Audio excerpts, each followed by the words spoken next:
Okay, so we're going to get started straight away.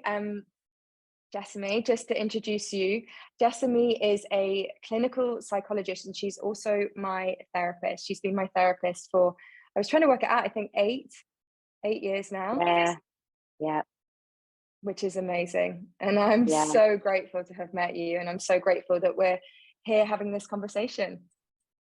Me too. And thank you for inviting me on. And, I feel so grateful that I've had a chance to get to know you. And I'm really excited to talk to you about the book and about trauma today. Yeah, so the reason we kind of wanted to come on and talk today is because of this amazing book that Jessamy has written. And I mean, let's just start maybe with a rough kind of, because the main part of the book is these 7 steps to overcome trauma. So I guess let's just start by what is trauma and why you wanted to write this book. Well, I think historically we've thought about trauma and all the psychiatric textbooks define it as, a life-threatening situation. Whereas whilst I sadly see, people who've experienced trauma or in terms of rape or, torture, in the book, one of the stories is about David who was shot. What I see far more commonly in my clinic is the trauma of life. And by that, I mean any deeply distressing or disturbing experience that affects you both emotionally and physically, but also at a deeper level, fundamentally changes how you see your life and how you live it. And so that's things like relationship breakdown, bereavement, infertility, miscarriage, burnout, or redundancy. I think about it as life not working out as you expected. And that creates this gap between what you thought your life was and all you knew your life to be. And then this new information comes in and rocks all of that and makes you reevaluate your life and look at it differently. And to give you an example of it, the first story in the book is Akimi, and she was what she thought happily married, had a child, was pregnant with another on the way. And in a moment, that understanding of her life was ripped to shreds when her husband told her he'd been having multiple affairs since they'd been engaged, that he didn't want to continue the marriage, and that he didn't want her to continue the pregnancy. And so it shakes everything you think you know. And there's a huge grief in coming to terms with that and trying to make sense of it. But I think, the other side of it, and what I wanted to share in the book is that although these incredibly difficult things can happen that are deeply painful and hard to go through, there's another side to it. And I know that both personally and professionally, that you can go through these incredibly difficult times, but learn from them, and that they can be a turning point or a time of reevaluation. And I think that's what's so wonderful about your story, Sophie, which you kindly let me share in the book, because that represents that so much, that you can hit what can be a huge block and challenge everything. But it isn't just a story of things getting worse or life never recovering. There's a story of real hope and change and strength. Yeah, I loved, I actually wrote down a couple of quotes from the beginning of the book that I'm going to read out. I just saw someone mentioned what's the name of the book. So it's How to Overcome Trauma and Find Yourself Again. And I will put links in at the end of this when we upload it. But yeah, just 2 quotes that I really loved from the beginning of the book. Trauma does not discriminate. Suffering trauma is simply a part of life, yet our brain finds a way to trick us into believing that these things happen to other people. So that one I loved. And then when we believe we are in control of life, we're setting ourselves up to fail. In truth, trying to avoid hardship is exhausting and pointless. The question is not how we avoid these difficult experiences, but how we learn to live with them. So yeah, I think just going back to your point about the gap, I think for me that was has been, because Jessamy kindly shared my story in the book, and there's been these moments of my life where I really thought my life was going in one direction, and then quite suddenly my life was going in another direction. And I think exactly as you said, when we can find ways in order to use the pain in order to kind of end up thriving, And that's really shines through in these stories in your book. And that's what I love about the book so much, that there are these really relatable stories. And also what you said about trauma not having to be this like necessarily this big trauma that we kind of think of. That actually it can be like a little t, smaller traumas. And like you say, that it can be one thing or accumulation of different things, and that the problem with it is, although it's so common and in many ways inevitable that things are going to go wrong in life, we still seem to shroud it in secrecy and shame. We don't tend to talk about these things, and then it makes us feel that we are in some way to blame. And even how our brain tricks us into hearing stories of other people and thinking, well, you know, I wouldn't get myself in that situation. And we don't mean to, but subtly we're trying to say, well, actually, I'm in control of my life, and if I make the right decisions, things can go right. And I think that can cause us so many problems because nobody's in control of life, sadly. And that's not a bad thing. You know, it is difficult, but when we recognize that's part of being human, it really changes how we think about these things. So true. And also something that me and you have actually spoken about recently in a session was this idea that when you're in something potentially traumatic, you don't have the capability to view it with this perspective. So you might be that outsider thinking, I would never get myself into that situation. But when you're in it, it's so hard to step out of, even if you know it's not necessarily very good for you. And that's, you know, I'm glad you said about the stories, because I think the stories are what really make this book. And it's a chance to see how, you know, you don't choose these things. And when you're in them at first, you know, it would be nice to have a book where it's like, do this and you're over trauma. But the reality is it's a really hard and difficult process, but you can get through it, and that you can learn from it, and you can kind of have these silver linings or gains as a result of going through it too. But like you say, when you're in the midst of it, no, you can't look up and see exactly what you need to do. Or when you're in it and it's happening to you, you can't be like, oh, I should do this, because your capacity is overflowing. And it's only with time, and, you know, I know we're going to talk more about it, but kind of speaking about it and starting to look at it, that you can do that. Yeah, this makes me think about, should we talk about just kind of briefly the 7 steps, because it makes me think about like the first step isn't about having that perspective yet. It's just about kind of getting back to basics and regulating your nervous system. So maybe you could just talk us through the 7 steps. Yeah, so I wanted to think about what's a way to navigate this that is, you know, it's such a complicated time, but trying to pull out the simple things that you can do. And the steps, you can take them in order, but as you kind of see again in the stories in the book, you don't necessarily take them in order. But the first one is all about care. And that's at a basic level, you know, thinking about your body and food and hydration and sleep and rest, and also bringing in support from others and a spark of hope, you know, a belief that things can be different. And you've got to put those basics in place before you can navigate the journey, because it's a tough journey to navigate. The next step is then looking at the mind-body link, because our body reacts to trauma and the mind and body are intimately linked. And when you're, you know, when you experience trauma, you're pushed into that fight, flight, freeze mode. And actually, it's not like a rational decision. I'm scared of this, I'm going to experience these things. Your body does it at a bodily level. Our body has all these receptors that react to threat. So even after, you know, during the trauma, but even after it's passed, our body is still alive to that threat, and that feeds into how we think, how we behave, you know, feeds into how overloaded our capacity is. So then starting to understand the body and how it works, and thinking about the things that you can do to look after it is really key. And then the next one is looking back to look forward, because I think often we think about the symptoms of a problem as the problem, but actually they're just the symptoms. They're a reaction to what you've been through. And whether it's in my clinic or, you know, writing about it for the book, it's understanding that we're shaped not just by the events that happen to us in the present, we're shaped by the events that happened to us in the past. So when you start to understand your history and the context of your life and how your history builds your framework of beliefs and how you see the world, it can start to help you make sense of how you're reacting in the present.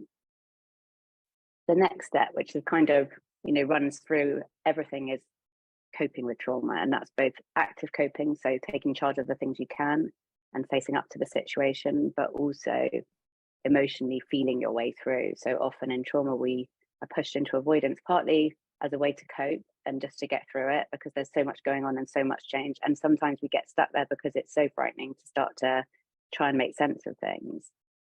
So looking at both parts of that as step 4.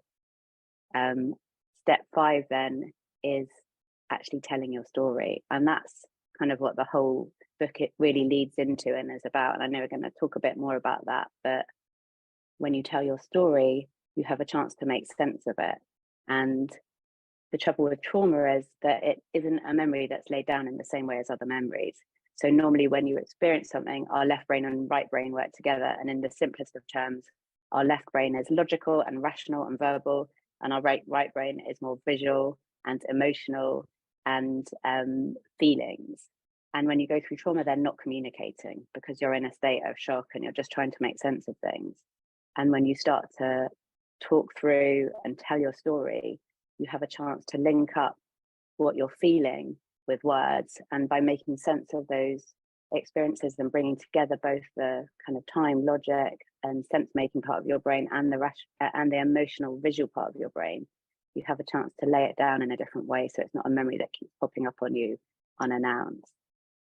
And then step 6, which in many ways I think is one of the hardest steps, is grieving for what you've lost, finding a way to let go, and acceptance of the situation.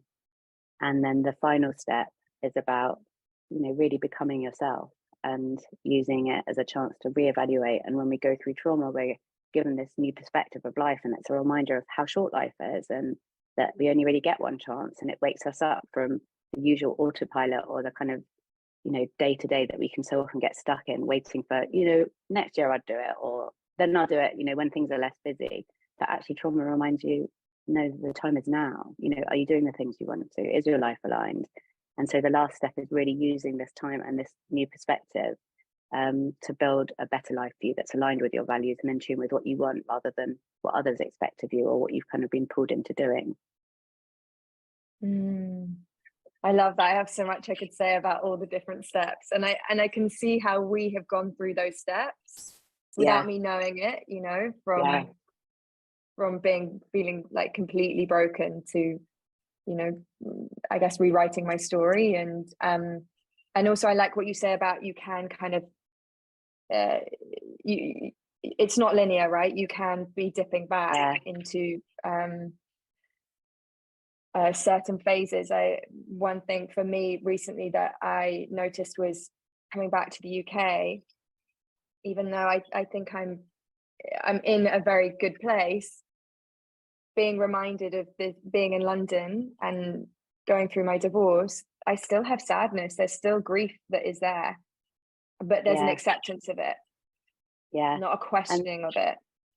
Yeah, and it's such a good example because you're confronted by all the reminders of it when you come back. And there's things that we aren't always even consciously aware of. A smell or a photograph or a song or being in a certain place triggers those reminders and triggers our brain and body to responding to that. So it's so understandable. And I think when we see this reaction as a normal reaction to going through something like that, it normalizes it. And it's, rather than saying, oh, this is a strange thing, it really makes sense. Of course you're going to come back and experience that and think about those things and want to talk about it when you've been away from it and away from all those reminders. I've got a very big reminder with my little dog Peanut. She's my huge reminder. I think the other thing with that, just to touch on it, is I suppose learning, and I think there's a lot of people who will resonate with this, that for me, if I was in a triggered response, it was like I had to act. And now I can use the rational side of my brain to realize that I'm in a heightened emotional state and I don't have to react. It doesn't, an emotion doesn't mean something. It's not meaning that I have to change something or that something is awful or that I've done a bad thing. It's just understanding that that is a natural part of this process that I'm going to dip in and out of, and that I can re-regulate my system, and it might take a few days, and then I feel a little bit more clear-minded, and I'm like, oh, okay, thank God I didn't react to that. Yeah, exactly. And that's part of it, isn't it? It's that awareness, because all of these things are happening and your body's reacting to threat. And if your body doesn't feel safe, you don't feel safe in the world. And we're kind of in this loop. And when you start to just create some space and that awareness, okay, these things are happening, but I need to just think before I react, or give myself a moment before I react, you bring in that space. And sometimes it might be that you follow that thought, but it's knowing that you're consciously choosing to do something rather than being pulled into it because of your experiences. Yeah, I love that. I'm just going to look at some of the questions that people wanted me to ask you. Okay, how can trauma show up in daily life? I think the big thing about trauma, like we've already said, is that it is both a reaction of our body and mind. When you think about something like trauma, it's a physical response. And actually with anything, whether it's depression or anxiety, it's not just how you're thinking, it's how you're physically feeling as well. And that intimate link between the mind and body, and that safety is registered not just at a conscious level of thought, but also at a bodily level. And so when you go through trauma, particularly if you don't deal with it, it really acts as a disruptor. And I think about it in terms of capacity. We all have a finite capacity, and depending on what we're doing day to day, or what's going on in our lives, that takes up space. So it might be that you're particularly busy, or it might be that you've gone through something particularly emotional, or that you're physically in pain. All those things take up space. And when you bring in trauma, that's a huge amount of space it takes up, and it can affect us, in terms of our emotions, from guilt and shame to sadness, anger.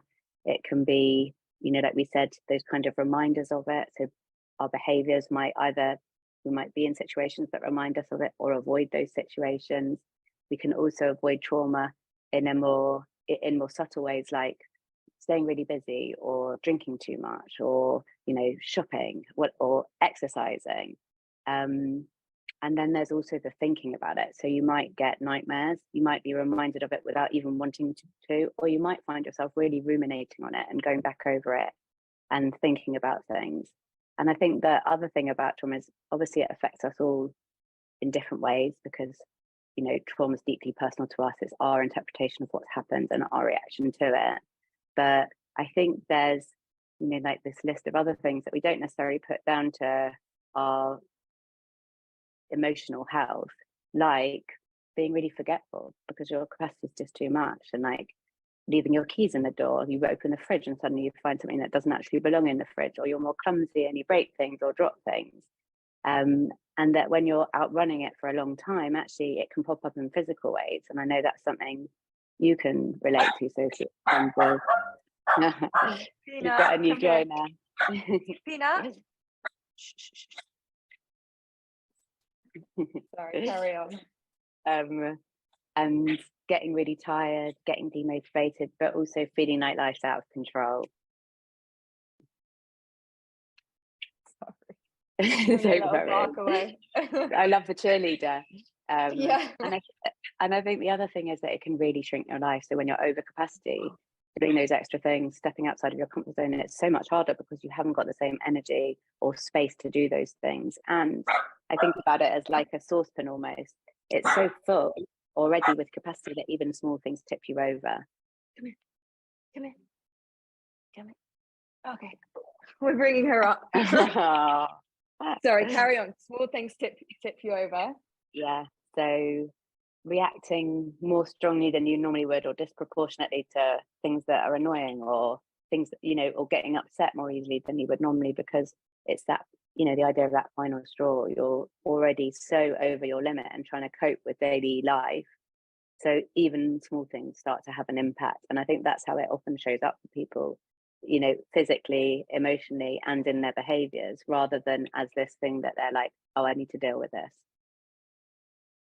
I so resonate with that, the final straw, the control, and I actually think that has been something that I have noticed so much from working with you and this whole journey, is the real difference between how the small things just really, really would affect me.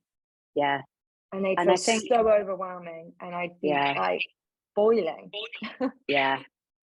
And I often think it's like your body and mind, sometimes you can ignore thoughts and be like, okay, I know I need to think about this, but I'm just not going to. Now it's not the right time. So you push it away and you push it away, and rationally you're like, this isn't good for me to look at. But actually, then your body catches up with you and is like, well, can you ignore this? Like having these kind of strong reactions or physically really responding to it. And that's often what I see people come in because they're having serious panic attacks or health anxiety, and it shows up in all these other ways. Insomnia, like it was for you, really crippling anxiety, and it is looking back at the history that starts to link things together and see, okay, this isn't just about what's going on right now. This is about the backlog of what you've been through. I so hope that this just becomes so much more widely accepted in terms of, I know this is a bigger conversation, but just I think of the amount of doctors I went to for all my physical sensations, physical problems, the Yeah. amount of doctors, and now how that's all so different. And I had it in many different ways in my body. And and I really believe that when people say well, how did you sort your anxiety and insomnia? And there was many other things, night sweats, I lost my period,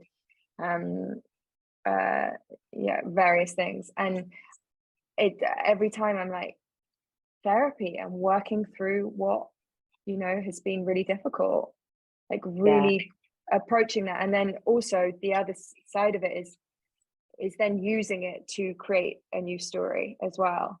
Yeah. And it is really daunting to look at those things, but actually it's much easier than the alternative of trying to keep life going when life feels out of control and that you don't feel in charge of your life anymore. Yeah, and it makes me think also of this idea of I love that you've done steps, because it really is steps. If you think about the final outcome, well, I want to be, feeling good and thriving. It's just impossible when you're in that place. So literally thinking of it as my responsibility now is just to do the next best step, Yeah. And as much as we might want to, you can't skip those feelings. We need those to process what's happened. They're a normal response to what you're going through. And I think so often we get pulled into this idea of life can be what you make it, and you can live your best life and you can be in control of it. And if you do these things every day, whereas when you start to think about it in this, other way, that life can be suffering, life can be really difficult. It takes away the shame and blame that comes with it. And it makes you see you can't always be in control, but it also lets you live in life more freely and have a different approach to life that's more about you and understanding yourself and understanding, what you need and what you're capable of. Whereas when we just try and take tight control, actually life feels even more out of control. It's like that grasping tightly and it will fly away. It makes me want to ask about so one of the questions is what are the effects of guilt and shame? But I feel like that, you could tell me if I'm wrong, I feel like you've covered quite a lot of that in terms of the effects of trauma showing up in everyday life, because that's so entwined. Yeah, but I suppose what's different about guilt and shame is that if you think about, anything that we experience, how we interpret that affects our response. So, say I'm going for the train and I miss it. This is a really basic example. If I didn't really want to go where I was going, I'm like, oh, I'm not going to bother now, I'm going to be too late. And it's not a big deal. If I need to meet my boss and now I'm going to be late, then I'm going to feel really cross. And so how I interpret that and the meaning of it to me is going to make a difference. So when it comes to trauma, if you think about the emotions of shame and guilt, they're really corrosive emotions. And actually what we know from the research is if you experience those things, your outcomes tend to be worse because your interpretation is that you were to blame in some way, or that you should be ashamed of what happened and that you shouldn't have done these things or gone through this, rather than what we've talked about in terms of this sadly happens to everybody and it will happen to you or somebody that you know. And it's the thing about guilt and shame is it's like I should have, or I could have, or that hindsight bias where you look back and you say, well, actually, why didn't I see it? I should have realized. But you haven't got all the pieces of the puzzle yet. And in the moment, you're affected not just by fear, but also by overwhelm.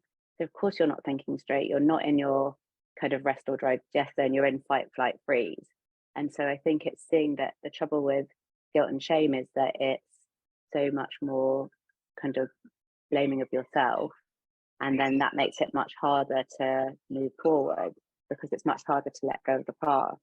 But when you are able to kind of recognize, okay, this has happened, and an acceptance of it and a grieving of it and being able to let go of it, you're no longer bound to the past in the same way, and you're no longer bound to all those destructive emotions that come with grief and shame. So I think it is, I think it is worth highlighting that if you're feeling those things, it's really important to get help with it.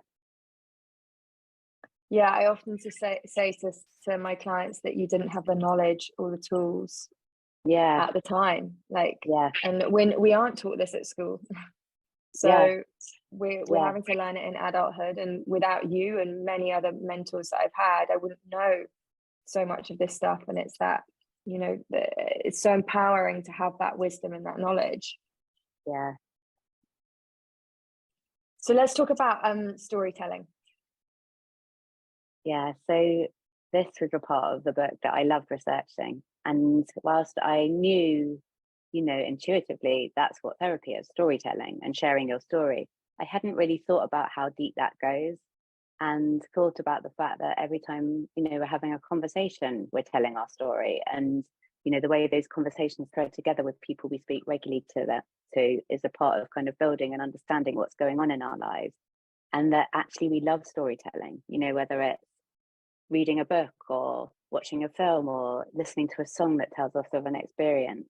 It's a chance to kind of understand our lives and feel that connection to what it means to be human. And we don't love stories where it's all perfect and it all works out well. We love stories where something goes wrong and then they recover from it.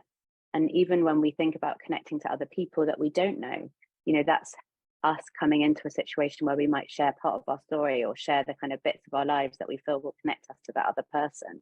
So it's happening in all these different and amazing ways. And it goes back to cave paintings and Gilgamesh. So it's like the fabric of our lives. And when it comes to trauma, there's two parts to it. One is that, like we said already, often the kind of, when these things happen to us, we don't talk about it. So we don't have a chance to share our story. And when we share our story, we have a chance to make sense of it and link up the feelings and link up our left and right brain. So the two together are so important as a way just to make sense of things and to process what you're feeling and to lay down that memory. And I kind of think of it as like a chance to file things away. That you need to say trauma breaks your life apart. All the pieces are on the floor. Telling your story lets you look on the floor, sort through the pieces, pick them up, almost like rebuilding a puzzle of your life and rebuilding it with the new information that you've got, and how that story evolves and changes as you begin to tell it. And you begin to say, like we just said with the guilt and shame, really, was that your fault? Like, did you really have those options at the time? What does it show you about the fact that you've gone through this? What are the things that it's taught you about yourself? But even just weaving it together and sharing it with other people, you have a chance to feel that connection and gain that social support from others. And for people to say, you know what, I've been through that, or that sounds so hard, and to have that kind of validation and empathy and understanding. And I think you can do that with other people, friends or family. You can do that in therapy. But even the research shows writing about it and having a chance to put it all together and write it out and put it down gives you a chance to start to make sense of it. And that it's, like a great big jigsaw puzzle, all the pieces are out of place and you can put it back together, but it's not the same picture as your life was before. If you go back to that same picture, the research shows that actually you're more vulnerable to problems in the future. Whereas if you build in all that you know and you start to, update your view of life and update your view of the world based on what you've been through, it actually makes you more resilient in the future.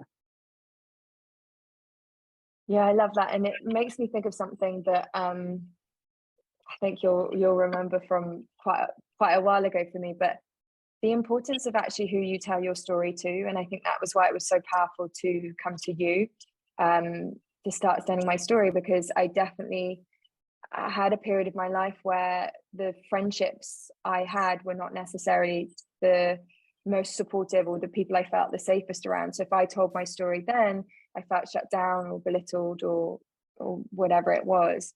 And so, yeah, finding the right people to tell your stories to. And I was with some of my school friends the other day, and one of them just said to me, you know, you're so inspiring what you've ended up going and doing. And I'm at such a different stage of life to all of them. And it's so nice to have those cheerleaders. So sort of, I think really creating these friendships or safe spaces where we have cheerleaders, and there's ways to do that, you know, whether it's finding a group or whatever. But I just feel like that has definitely been a huge shift in my storytelling journey. Yeah. And I think that's the trouble, isn't it? Because often we have this wish to just get over it, get past it, you know, stop thinking about it, put an end to it. But again, like we've said, you can't just do that. Even if you successfully avoid it for a while, it's like you're running, you know, and after a while you can't keep running and outrunning all of those things. They catch up with you in one way or another. And that's why I think telling your story is so powerful, because it's a chance to really stop and look at what happened. And although that feels, you know, can feel like counterintuitive almost, what I'm going to look at this again, actually it's the only way to really process it and make sense of it and move forward.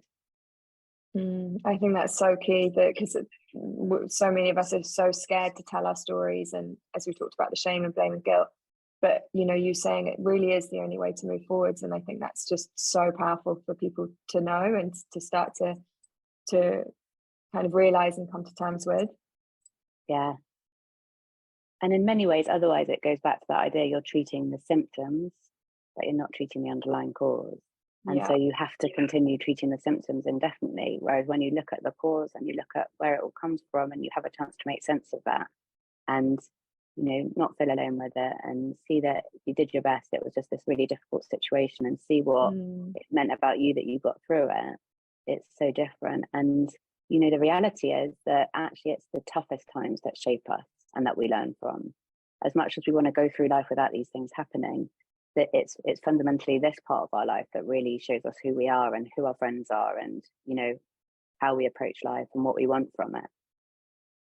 Yeah. Talking about symptoms, can we talk about anxiety? Because that was one of the questions of how does the anxiety develop from, let's say, childhood trauma? How does anxiety develop in adulthood? Yeah, so when you think about trauma, it disrupts your framework of belief. And when you think about where that framework of beliefs comes from, then we build it growing up. So, you know, when you're born, the people who surround you inform your view of the world. They inform your view of relationships. You know, they tell you how the world is. They inform what you think of yourself, what you expect from life. And so in an ideal scenario, which is obviously, you know, not the standard, then when all of that goes well and you have safety and stability, then you have a chance to kind of trust in life and feel good about yourself and trust in relationships with others. Whereas when you experience trauma at a young age, unfortunately, that really disrupts it. You have a very different view of life, and you have a very different view of relationships, and it's much harder to trust in the world. And the other part of it is that we learn about feelings from the people closest to us. And, you know, in simple terms, if you think about when you hold a baby and the baby cries, you kind of go, oh, you know, and you kind of change your thing to reflecting their sadness. And when the baby's happy, you're bouncing them and smiling or laughing with them. And when you reflect that feeling back at them, they have a chance to learn what that emotion means in the context of what they're doing. So when there's a mismatch, and again, you know, the story, you know, that you shared in my book, your story is a good example of that. There's this mismatch of you experiencing all these things, like the physical symptoms, and being told it was nothing to worry about and it wasn't anything more, despite this childhood trauma of seeing your dad go through cancer multiple times, and how that changed your idea about the world. Going from, you know, most of us see our parents as invincible and that we don't expect those things in our childhood. It opens up a different way of viewing life that most children aren't exposed to. And that's deeply distressing and disturbing as a child. But there's, you know, you don't say to your parents, oh, this is really scary, because you're just feeling it and you're just in the situation.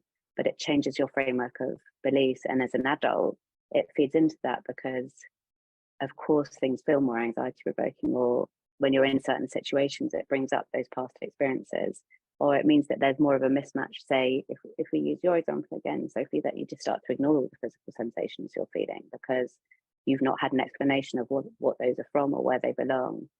So your framework of beliefs really actually influences absolutely everything. And then that can show up in adult life as anxiety, and sometimes around the things that it linked to, but sometimes actually in a different area. Yeah, I remember when you said to me about like the not trusting in the world, it was like the penny dropped, you know, because you can't, I would never have got to that, you know, the having that outside perspective, because it was such a young childhood experience, and I didn't know any different. So I think that idea of not trusting the world and not feeling safe within the world. And in terms of what you're saying, that idea, this is how it was, you know, that's your childhood's what you know, so that's normal. And it's only when you have a chance to speak to someone else that you start to say, oh my God, that was incredibly difficult. You know, actually going through that had a big impact, and finding empathy for your childhood self and all that you've been through, and a different understanding of what that meant and why that had an effect on you is a huge part of overcoming trauma. Yeah, and a huge thing that you helped me with was not comparing myself to others, because I was like, well, my dad's still alive, so I have nothing to complain about. Or I was thinking, well, I have insomnia, but I'm not dying, so I have nothing to complain about. And you kind of just validated these experiences as difficult experiences, which I think, again, is what's so powerful about what comes through the book, that there are a lot of experiences that can be defined as trauma. Yeah, exactly. Just thinking of our last couple of questions. Okay, this is quite a big one. Can we be free from anxiety, fear, and trauma? I guess that we can never be free from anxiety and fear, because it's a human emotion, and actually the anxiety in the right places is useful to us. It, you know, makes us realize the situation is potentially problematic or dangerous. It can sharpen our reflexes, it can help us focus our attention, you know, like, and again, fear, if we didn't feel fear, that would be a massive problem. But can we free ourselves from the, you know, trauma and the impact it has on us? Yeah, absolutely. And again, that's why I wanted to write the book, because I think so often when we hear about these things, we think, I would never be able to survive that. You know, like, God, if that happened to me, I couldn't cope. And we have these things in our head which we think, I would never, you know, I never want to have to deal with that. And yet when we're in those situations, actually we do cope. And again, the story that I see again and again is one of adapting and kind of learning from these things. And that, you know, in the stories in the book, I wanted to give some really different examples of that, because it's not just in one area. It's not just when it's a tiny T. It's all about how you go through it in a way, and how you make sense of it and how you understand it. And when you look at something like that, it forces you to see your life differently. But that's also a point of change. And again, you're such a good example of that, because, you know, all these things happened to you, but when you came to see me, it wasn't just, I've got to find a way to get over this and get back to my life. It was, okay, something's fundamentally not working here. How can I change that? And for some people, that change is a change of what they know about themselves, and it might not show itself differently in the world. But for some people, it really is a turning point and a time, like a springboard to growth and to change and to reevaluating. Because again, our day-to-day lives, we get caught up in the kind of autopilot of coping and doing what we have to and getting pulled through it. And, you know, even though, say, with our, I don't know, car insurance or energy bills, we're like, oh, is this the best price? I'm going to have a look at it. With our lives, we don't generally stop and say, is this working for me? You know, have I been pulled off course here? And I think what I really wanted to do in the book is bring it back to what is a meaningful life to you, because the strongest predictor of, you know, both protection but also feeling good is feeling that your life's meaningful, that it makes sense to you, that your life's worthwhile, that you have a sense of purpose and you have a sense of fulfillment. And that doesn't mean you feel that every day, but it's a guiding life of why you're doing things, and it helps you weather the ups and downs of life. And I think about it in terms of the sea, you know, like if you're standing in the sea and the waves are coming in, you could try and stand up to the waves, like standing up to life, but actually that just knocks you down. Whereas when you swim with the waves and move with change, you have a chance to go with it, but also actually that lets you move more freely and it lets you live your life in a different way.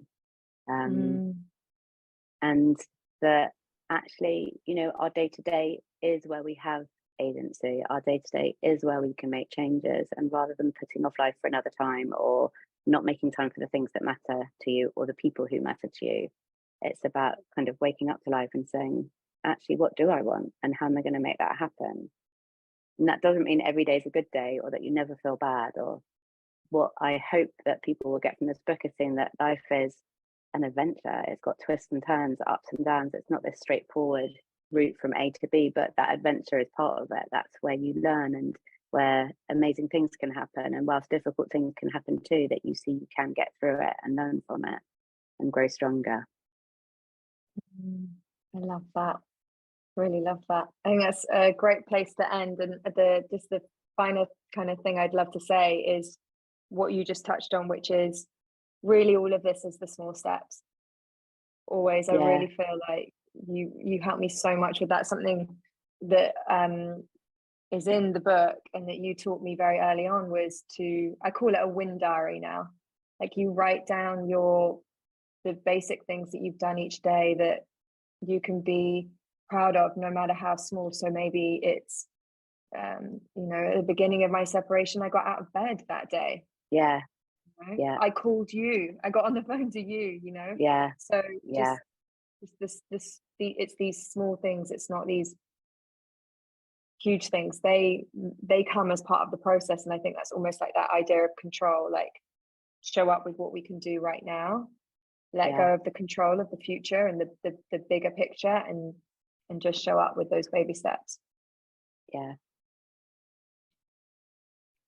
Okay, thank you so much, Jessamy. This has been so lovely talking to you. I've loved talking to you, Sophie. It's been such a nice start to my day. So thank you for setting all this up. And you're so welcome. It's been really good to speak to you. And such an amazing book. And I'm going to put all the details about the book when I save this. I'm going to make sure I save it in a second. Okay, thanks everyone who showed up, and feel free to write any questions once we post this. And yeah, we'll see you soon.